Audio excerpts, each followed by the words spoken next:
Hey guys, today I'm going to show you how to easily manage all of your user data on your Garmin unit from one main menu. Now, the user data on your Garmin GPS refers to the waypoints, tracks, routes, and auto guidance routes, and boundary alarms. So let's go ahead and jump on the boat, fire up the unit, and jump right in.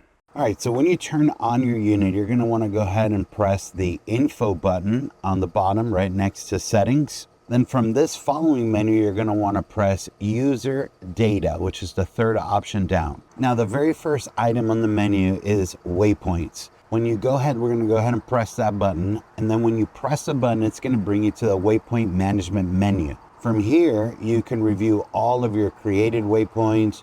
You can sort and filter them, which makes it easier for search. You can also search for a waypoint by name. When you go ahead and press the search button, you can go ahead and type in the name of the desired waypoint from your created waypoints. This is going to make it much faster and easier to find a waypoint when you have a lot of waypoints in your device. You can also create a new waypoint by entering the coordinates and giving it its name. Now, if you want to get more practice with creating waypoints, changing their symbols, editing their name, I made a separate video on waypoint management last year, and I'm going to go ahead and link that in the description of this video. And then lastly, you have the navigate to button. So once you've selected the waypoint that you want to navigate to, you can click this button, and then you have the option to route to or go to that desired waypoint. Now, it is important to note that the go to navigation feature is going to place a direct line from your current position to the desired waypoint. So this does not take into consideration if there's any navigational hazards along this route, meaning that there could be channel markers, shallow banks, or even landmass within the route. The Route To option works with the auto guidance navigation feature. If you're unfamiliar with this navigation feature, I would encourage you to view a video that I created where I really cover the auto guidance navigation. Now, what auto guidance navigation does is that it creates a route that is hazard-free from your current location to the desired waypoint. The only thing you need to do is enter the minimum depth of water that you wish to navigate through to ensure your vessel doesn't run aground, and your height restriction for your vessel. Then the unit's going to go ahead and create a route all the way to your desired waypoint that you can safely navigate through. This is an awesome feature for new boaters and even for experienced boaters that may be in unfamiliar waters. I'm going to go ahead and link that video that I made for auto guidance navigation and the description of this video as well. Now let's go ahead and hit the back button and continue to the next item on the menu.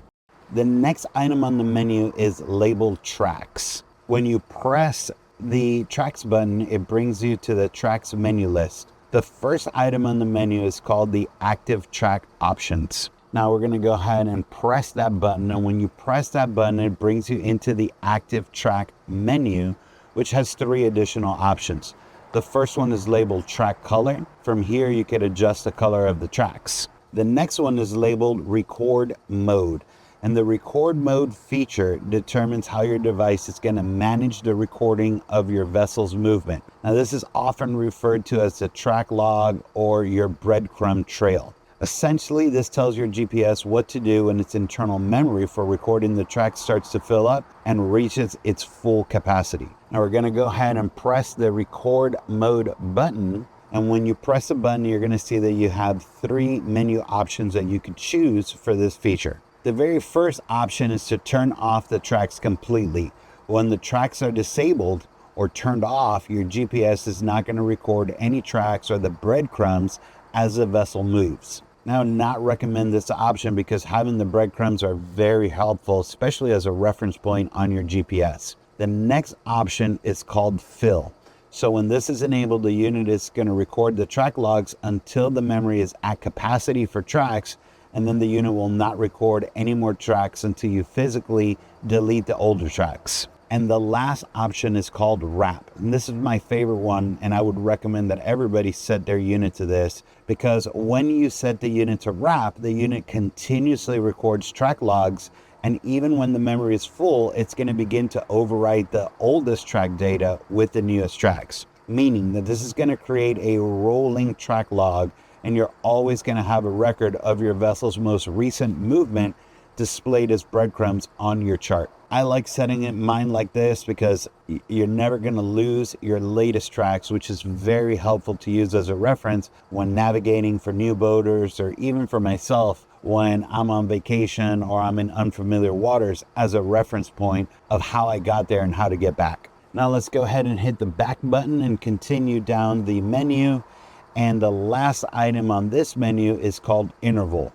And the interval setting in the tracks menu determines the frequency at which your device records the track points to build your track log. Think of this like if you were leaving a trail of breadcrumbs while you were moving, and the interval is going to dictate how often you would drop that breadcrumb. So we're going to go ahead and press the interval button, and when you press this, you see that you have two other options that you can choose from. The very first one is called resolution, and this is my recommendation to have your unit set to this, as it's going to intelligently record points based on the changes in your direction or speed or a deviation from your course. So this simply means that instead of using a fixed time or set distance, the GPS decides when a new track point is needed and recorded to accurately represent your path. So with this enabled and you're traveling in a straight line, your GPS is going to record fewer points. And then when you're making turns or you're going at an increased rate of speed, the GPS will record more track points to ensure the accuracy and the shape of your route that it's leaving in the track log. Now the next one below the interval button is labeled change, and the change button is used to confirm and apply the specific value that you have selected for the track recording interval. Now let's go ahead and hit the back button and continue to the next item on the menu.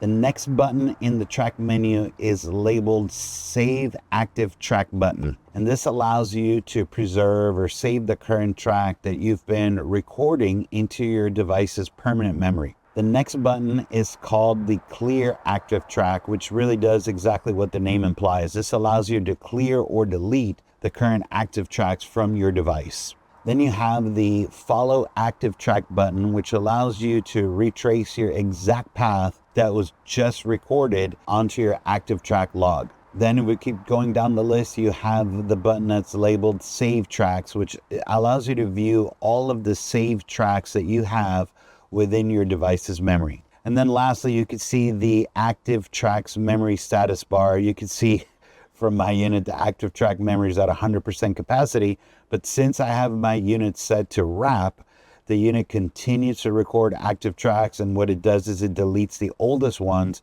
as the device needs more memory. Now let's go ahead and hit the back button and continue to the next item within the user data menu.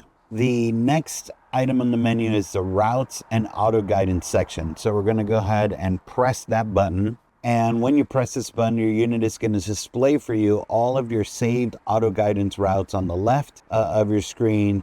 And it's going to give you several menu options along the right-hand side of the screen. The menu options are going to let you create a new auto guidance route, review the current saved auto guidance routes in your unit. If you have a lot of saved routes in here, you can sort and filter them with the filter buttons the same way that you would your waypoints. And then when you select the one that you want to navigate to, you can go ahead and press the Navigate To button and have the ability to go to or route to that desired auto guidance route. Now let's go ahead and hit the back button and continue to the next item on the list. Now the next item on the list is labeled Boundaries. So when we're going to go ahead and press that button, and when you press this button, you're going to see a list of your user-defined boundaries on the left side of the screen. And then you're going to see the menu options within the Boundaries section along the right-hand side of the screen. The first item allows you to create a new boundary. So when you press that button, you have 3 options to select from when creating that new boundary. Now you could create a new boundary by selecting either the lines on the chart, selecting an area, or by selecting a circle around your vessel. Now, if you hit the back button, you're going to have the option to enable or disable the boundary alarm. So one important thing to note though is if you do set boundary alarms, you have to make sure that you have the boundary alarms enabled, because if they're not enabled, your device will not produce an audible alarm for boundaries. Now let's go ahead and hit the back button and continue to the next item on the menu. The next button on the menu is the data transfer button. Now we're going to go ahead and press that button. When you press this button, you're going to be displayed all of the different methods for data transfer. So the first one on the list is the file type.